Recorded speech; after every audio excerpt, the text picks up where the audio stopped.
All right, now let's take a look at the other markets now. Let's see what the Fear Greed Index is at the crypto market. We see it's at 13 points, still extreme fear, but way out of the 10 point range at this point. But at 13, still extreme fear in that market, where traders still afraid to get into the market and trade. Market cap, $1.28 trillion.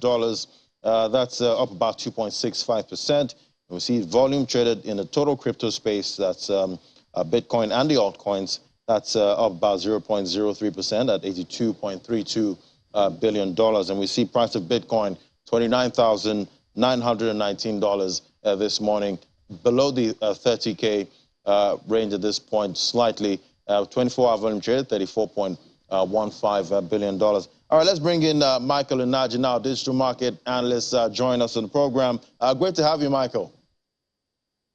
Happy Friday, Luddy. Thanks for having me. Happy Friday, and it's not that red this Friday. Quite interesting, but we're seeing the stablecoin drama still rage on at this point, and now all eyes are on Tether. That's USDT, about $9 billion in redemption in 1 week with Tether, and I'm wondering, will the Tether peg actually hold with all of this pressure?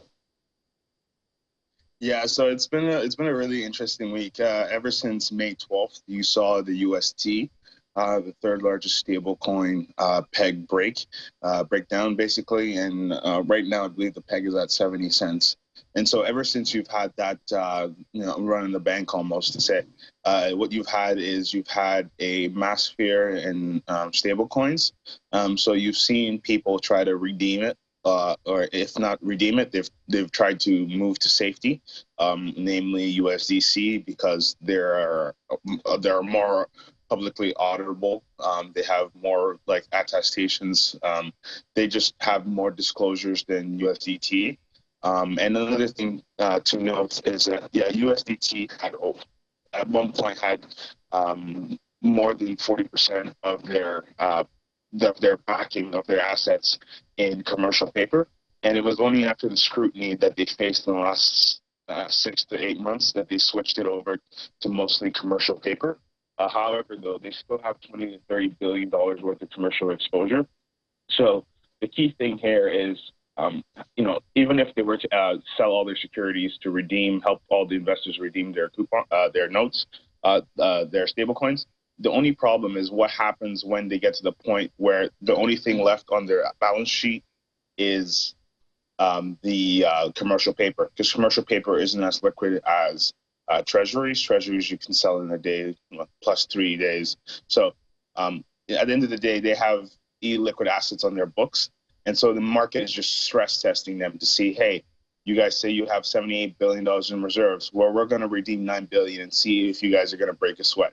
And so successfully they have done it. And so they haven't broken down. The peg's still there. However, though, there's still more tests to come because, as we know, their corporate debt that they use to have assets on their books, that could be something that can come back to haunt them because unlike USDC, which is mostly government securities and cash, USDT is a mix of 60 to 70% government notes and cash and 30% commercial paper. So the big stress test is what happens when they unload all their treasuries and are left with commercial paper. Will that be as liquid?